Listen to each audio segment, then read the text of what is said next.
Welcome to Mike's Mets Podcast. I'm your host, Mike Pashota. Happy Monday to you. And if you're a Met fan, you had a great weekend. Hopefully, you spent some time with your pops, your dad for Father's Day yesterday on Sunday, and you watched quite a win. But it was a crazy weekend for the Mets, who pulled off a series sweep over the San Diego Padres in a series that probably some people thought the Mets could have potentially have lost, but this Mets team, red hot as a firecracker right now. We cannot believe what we're seeing right now in Flushing. A Mets team that's actually playing well. We have not seen that in quite some time. And looking at this team, how well they've been playing over the last few days, really the last week, it's been a pleasant reminder, surprise that when this team is actually firing all cylinders, they're pretty fun to watch. I actually really enjoy them, and I was having a lot of fun watching it yesterday with my dad. We saw the Mets quickly jump out to lead over the San Diego Padres after Pete Alonso popped a three-run home run. And we saw Francisco Lindor homer to start that game off. It was great, and then things kind of like slowed down after that. But other than that, I was having a lot of fun, and then finishing that game off, it was what became a nail biter, not surprisingly, in the late innings of this game, due to the Mets bullpen starting to implode again. The offense took over, finished it off yesterday in the eighth inning, thanks to a huge inning. Again, kind of capped off by Alonso, who came through with a RBI single or two RBI single to put the team ahead, and the Mets were able to comfortably win that game, 11-6. So good win for the Mets, and right now they're looking as good as they've looked in probably since April, I'd say, when they were running off big win streaks, and currently the Mets are in the middle of a 5 game winning streak after taking two straight from the Marlins and then the series sweep against the Padres, and little by little they're starting to work their way out of the hole that they dug themselves. It was a great win, and they are now stand 33-37, still in fourth place, but right behind the Nationals, and are poised to kind of jump ahead. And the reason why I think they're poised to jump ahead in that division is there's no chance that they're going to overtake like the Phillies and probably even the Braves.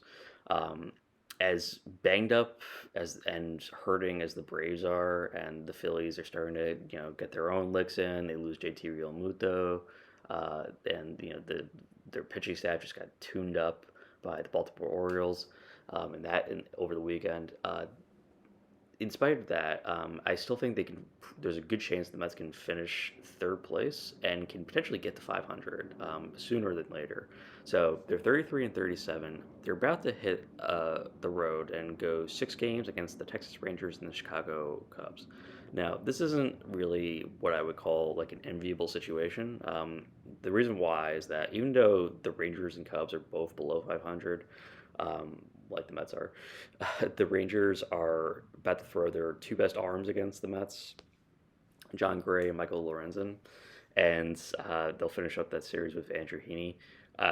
This isn't like a great situation. Gray is in the AL Cy Young discussion after what is, I'm going to say, somewhat of a fluky start, but it's a little out of nowhere that John Gray all of a sudden became this elite starter for the Texas Rangers. Whatever you want to say about John Gray, it's a little bizarre.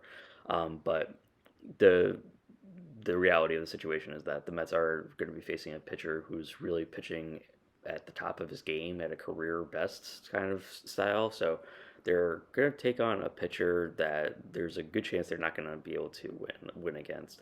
And then Michael Lorenzen also having a great season. So you have to figure those two performances. And so let's say the Mets take 1 out of 3 from the Rangers, which I would be happy about. They're on the road, and the Mets have been a good road team this year, but it's not something I really look at as having any kind of major expectations that they're going to take that series. That said, they're going to go and face a Rangers team that is playing absolutely terrible right now. I mean, like they are the defending world champions, and they couldn't look farther from a defending world champion team. Their offenses look bad, and the thing that's keeping them in this sort of like alternate reality situation where the the Texas Rangers, a team renowned for their franchise history, was having a great offense and terrible pitching. It's been swapped, and now their pitching is much better than their hitting. So their pitching's been keeping them in it. So there is a chance the Mets might be able to pull something out here, but just because the Rangers' offense has been so ineffective, the Mets' offense has been streaky hot right now. There's a solid chance that the Mets might be able to pull something off here. Uh, After the 3 games against Texas, they're going to go on the road again and off to Chicago to play the Cubs. Also, not a great situation. The Cubs are playing well right now, and it's got a pretty solid chance the Mets are. If the Mets can take two out of 6 on this road trip, I would be happy. But it's going to kind of dampen their momentum here, I think. If they can take one of these games against one of the Ranger starters, that would be great because I think that would kind of like propel them in with enough momentum forward that they could actually take maybe at least one of these series. But if they take 2 out of 6, I would be happy about that. Then they're gonna play the Yankees, and whatever your feelings about the Yankees, they are currently the most winning team in baseball. So how long that remains, debatable. I'm not gonna say that the Yankees team is kind of like perched on a house of cards, but they are like one Aaron Judge injury from just like falling apart again. So let's say that the Mets take on the Yankees, and they're gonna be at home. Let's say they split that series. Okay, so now we're three of the Mets are, let's say, in the minimum situation that I'm proposing. The Mets take 1 out of 3 from the Rangers, 1 out of 3 from the Cubs, and split the 2 game series against the Yankees. So that's 3 of 8. So after that, the Mets are going to hit what has to be considered an incredibly easy situation by any stretch of the imagination. They're going to have a ridiculously easy month of July going into the All Star break, and I think they will finish above 500 by then. The reason why is that they're going to play 3 against the Astros, and the Astros are in the middle of a wild collapse. Their offense and pitching are not doing well. They just lost Justin Verlander, and they're having a lot of problems on their end. Then the Mets are going to go on an 8 game road trip where they're going to play 4 against the Nationals and 4 against the Pirates. Neither team are above 500, and actually the Mets aren't going to play a 500 team again. For the only 500 team that they're currently playing in this as of right now is the Yankees, and after that, they play the Yankees twice in the end of June, June 25th, June 26th. They're not going to play another 500 team again until they play the Yankees again at the end of July. So they're playing a lot of sub 500 teams during this period, and the Mets are also sub 500. But what happens when you have a sub 500 team that's actually like playing well right now and they have a little bit of momentum to their side, they can actually take these series a little bit more, and I think they have enough momentum to propel them forward. So the 8 games that they're playing against the Nationals and Pirates, there's a solid chance that they can take at least 2 of those series. I would say take at least uh, 4 of those 8 games. So let's say 500 there. The Astros series, the Astros are in disarray. I think the Mets can take 2 out of 3 from there.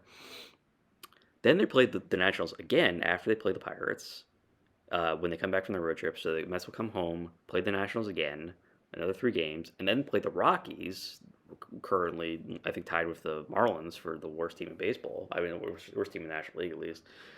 So you have a lot of bad teams here, where the Mets can kind of take advantage of it. Hopefully, it really is dependent on how well their pitching is. And I'm going to segue now into their schedule. So looking at that schedule, I will say there's a good to solid chance the Mets can drag themselves over 500, or at least to 500 by the All Star break. And that's a good sign if you're a Mets fan, because it means that the Mets aren't going to start like dismantling and sending off any of their players. Um, which I think after last year, I think everyone's kind of would love a season where they're not just trading off the veterans who are actually playing well. If you wanted to part with JD Martinez, I would say please don't do that. I think JD Martinez is the only thing kind of keeping that offense going. He's been a huge point to that offense that you can really focus on him as this momentum starter. He's just getting things done, and hitting the ball so well and looking really impressive on offense. That they need to keep him in. But segueing from the schedule, I'm gonna say what I think we've all been thinking the last month or so. Really, actually, since the beginning of the season, if we're being honest. Jeff McNeil needs to go away, and I don't mean to the bench. McNeil needs to depart from this team. I understand he had the double in the eighth inning that was part of the momentum rally that kind of was able to propel them forward and grab those extra 4 runs and keep them ahead in that Padres game yesterday. I can't get excited about a 1-for-4 performance from Jeff McNeil anymore. I don't care that it was his second straight game with a base hit. Wow, that's amazing. He's still batting 222. He still looks really bad at the plate because you're looking at the box score and you're like, oh, well, he went for 1-for-4 double. That's good. That's a good sign. And it is.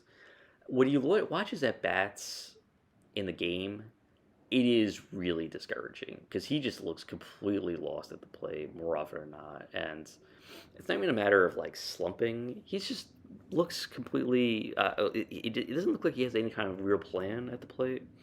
And I'm not a major league hitter, but when you're the batting champion 2 years prior and you're looking this bad, something has to change here. I understand the Mets have signed to a contract and they have him for another few years. Trade him away. Some other team can try and make a reclamation project at Jeff McNeil, and maybe Jeff McNeil does great somewhere else. Where he is currently for the New York Mets, which is at the back of the lineup, doing absolutely nothing of real value on a game-to-game basis, and struggling to stay in the lineup now half the time. You need to come up with a better solution, which is, and this is I would much prefer they trade him as opposed to just waiving him and seeing what happens and seeing if someone claims him.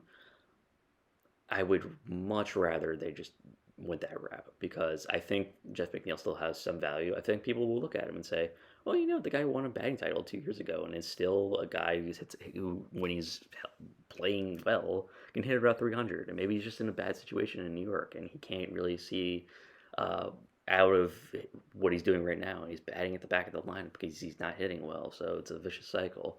Maybe some team takes pity on him and says, okay, we're going to make him a big part of our offense. He's still he's on the wrong side of 30, but this is still a guy who's still technically, I guess, in his prime, and can still, when he is hitting the ball well, looks like a formidable force. So maybe someone can figure it out. He's just not doing it on New York. Yeah, I've completely lost faith in him at this point. I was watching his at bats yesterday and just boiling with fury because I was just like, he's just the absolute worst person to put in a situation when there's like Ben on base or the situation where he needs to come up with a key base hit, he just doesn't do it. And he had the double yesterday, but it was after Luis Torrens had already hit the home run to start that inning off. So it wasn't like he started the momentum for the Mets in any way. He was just in the middle of it, and his double wasn't a line drive like gap shot like where I was like, oh wow, he made great contact on that. It was a standard Jeff McNeil, double the right field where he kind of legged it out and got a double out of it. I'm happy for him. I'm glad he got an extra base hit. He certainly needed one, but it doesn't do anything for me at this point. I'm not impressed that he had a double. I'm not impressed that he went 1-for-4. I'm not impressed about anything he does. So why should I feel in any way any kind of like loyalty and feel like, okay, Jeff McNeil can be the stabilizing force and he's going to get better, much like Pete Alonso, where we think Alonso's starting to heat up now, based like what was an amazing game from Alonso. I mean, this was the opposite of Jeff McNeil. Pete Alonso had an incredible game, and it was the game that Alonso desperately needed, which was he needed that meaty fastball right over the plate that Dylan Cease was all too eager to provide, that Alonso just crushed and was just an easy home run for him. Uh, that was one thing that they really really needed. He really really needed.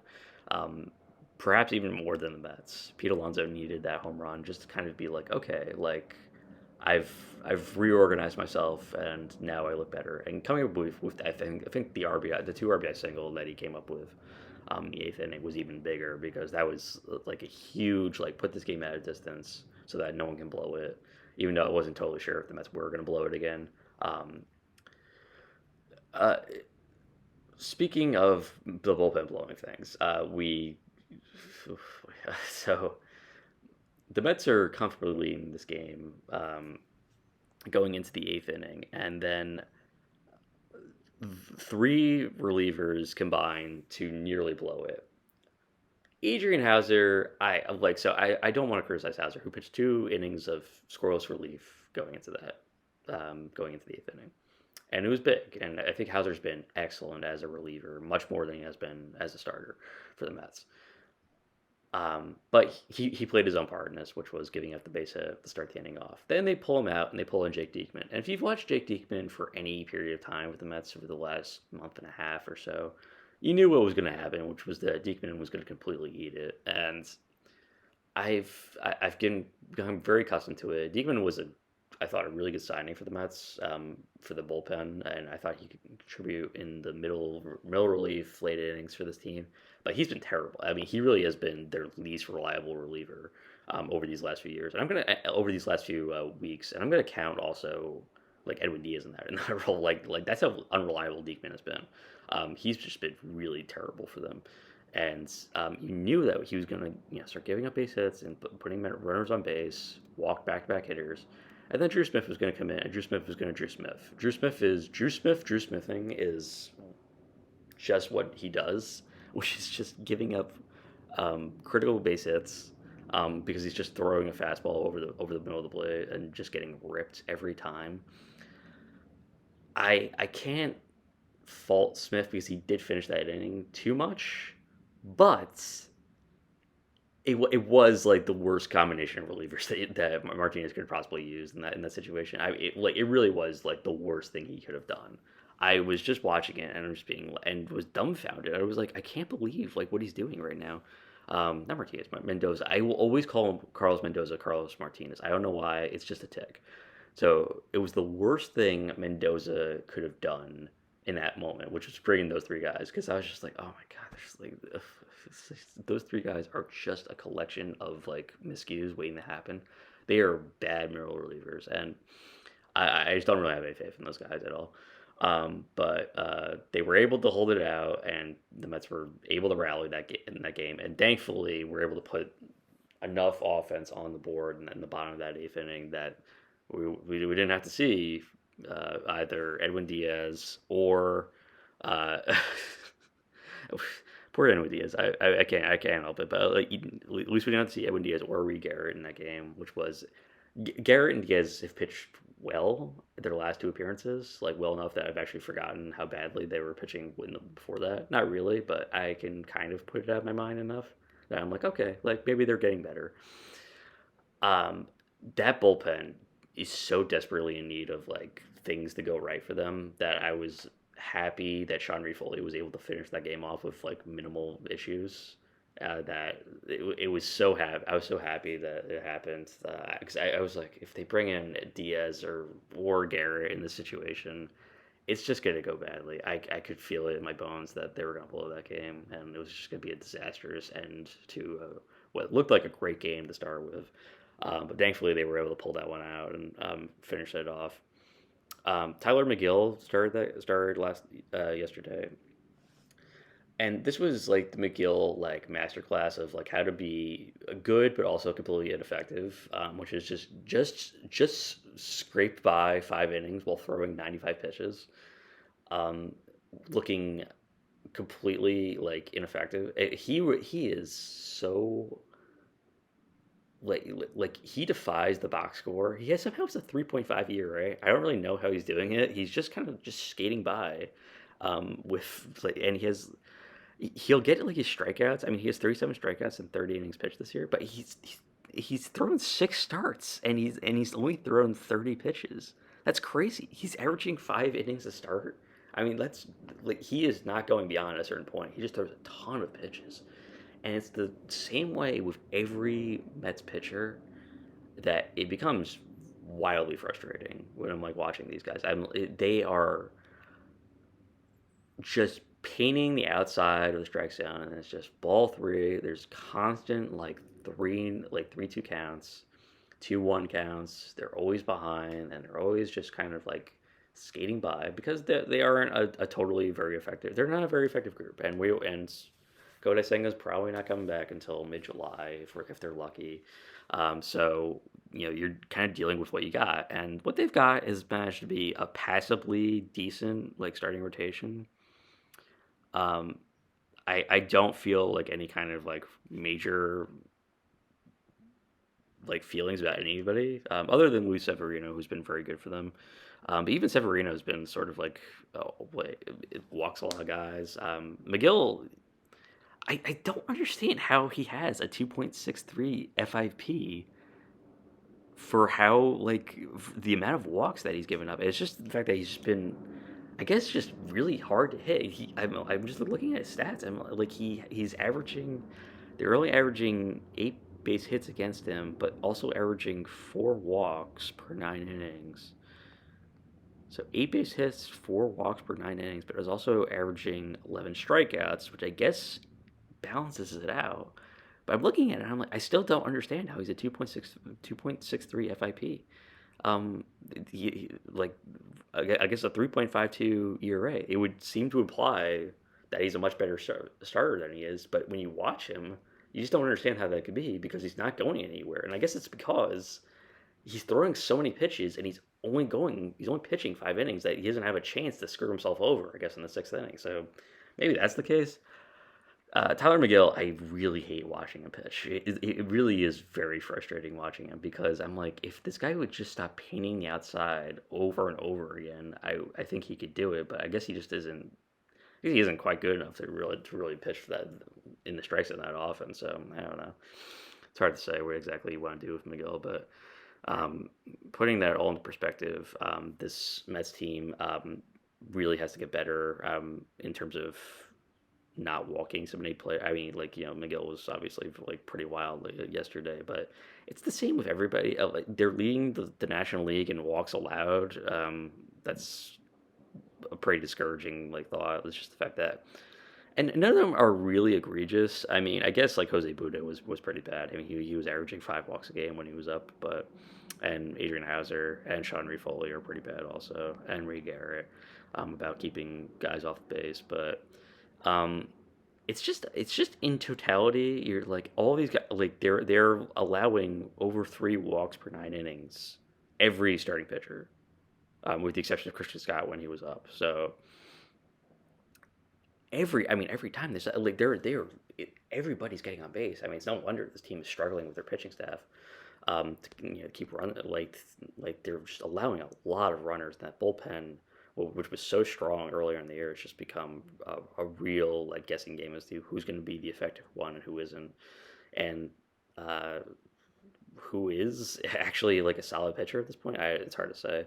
The offense has been picking them up so much lately that when I watch them, I'm like, oh, wow, like Harrison Bader comes up a lot of great base hits, like only batting 272. Yet every time there's a situation where like they need him to come through clutch late, he does it. He always comes through. I like not always, but like he comes through more often than not.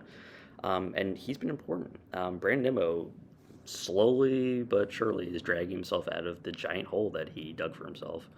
Um, Same for Starling Marte has been really solid all year, and then JD Martinez, I mean, insanely hot right now. He's up to 293 on the year, 8 home runs, 27 RBIs, and a lot of that production just coming out in this last homestand. I mean, against the Marlins and the Padres, he was an absolute nightmare. He was killing them on every game doing something. And yesterday was no different. Came up with a huge double, very nearly a home run yesterday.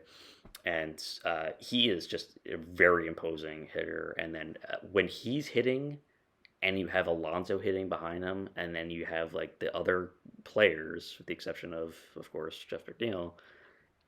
The offense does look really good. Like they like, and they're not like a terrible offense. They've been sort of middle of the pack all year, but when you have the main guys, which is Lindor, Alonso, Martinez, Marte, Nimmo, all hitting and hitting well, this team looks actually pretty competent, and that's why I do feel like they are going to drag themselves up those standings pretty soon, because the weakness of their schedule coming up, it does give them the advantage. I do think they can make a lot of headway up here at this point, and uh, it is entirely dependent on this offense. I do think that's the case because everything I've outlined in this podcast episode is this pitching staff has a lot of problems. They can kind of pull things out every once in a while. Every once in a while, you'll get a great Jose Quintana game. Every once in a while, you'll get a great Tyler McGill game. Every once in a while, you'll get a great Sean Manaea game. Every once in a while, you'll get a great Luis Severino game. Every once in a while, Edwin Diaz will close the door and lock it in the ninth inning. Every once in a while, Rick Garrett will come up with critical innings pitched. But it's not all the time, and it's not consistent enough that I feel really confident in them in any way.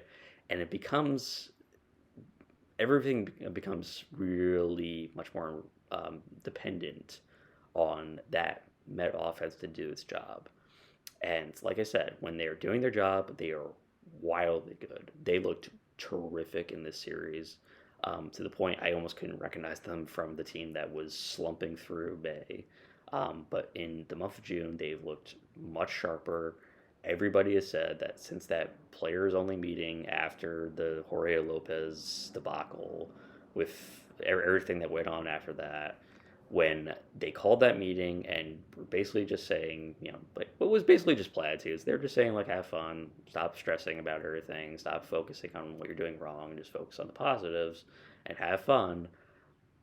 Somehow it seems to have sort of sparked something, and maybe it's a coincidence, maybe it isn't. I guess if you're a Met player in that clubhouse, it kind of depends on the energy that you're getting. And I think after that, a lot of the bad feelings and blood that was sort of accumulating seems to have cleared.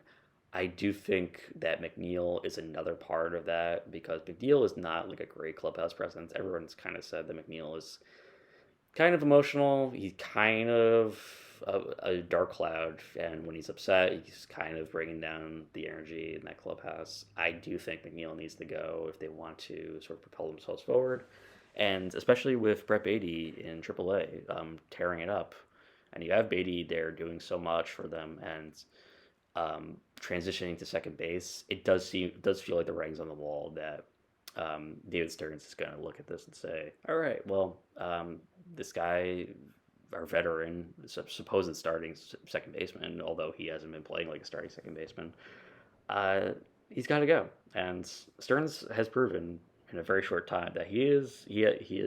If you're not doing your job, he's going to either DFA you or trade you or get rid of you entirely. And I think McNeil doesn't have any kind of like built-in loyalty with Stearns. Stearns is going to look at him and say, "You're not producing, and we need to let you go because you're just not doing anything for us at this point." And the fact that this team has seemingly thrived when he's not in the lineup, is another part of that. It's another sign that they think they can do better without him, and I think they can do better without him. I don't think he is the answer in this case. Um, but the Mets' focus for the next 3 weeks, 4 weeks, however many weeks until they get to the All-Star break, is going to be on accumulating as many wins as they can because they have an easy schedule right now.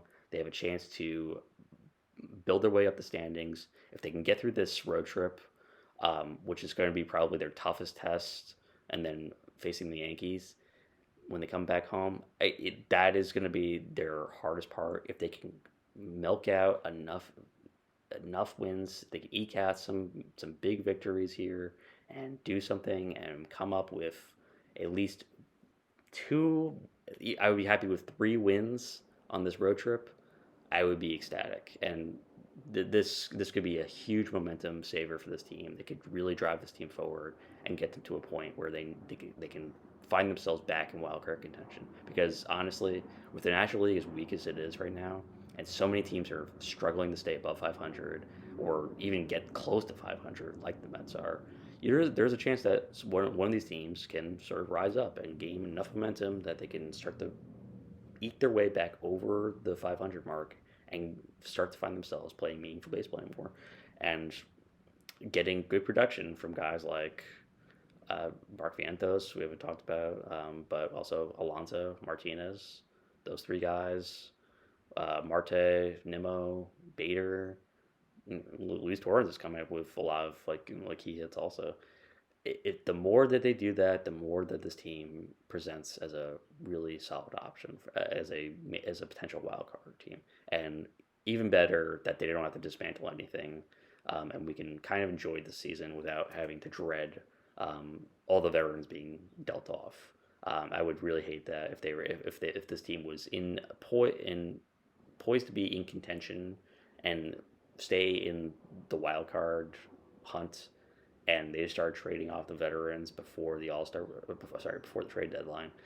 I would really hate to see that happen. So hopefully they can get as many wins as possible, put themselves in a favorable position where that doesn't need to happen, and we can kind of just enjoy the season for what it is, which is not a great year, not a perfect year, but a year that can be enjoyable if this team continues to play right.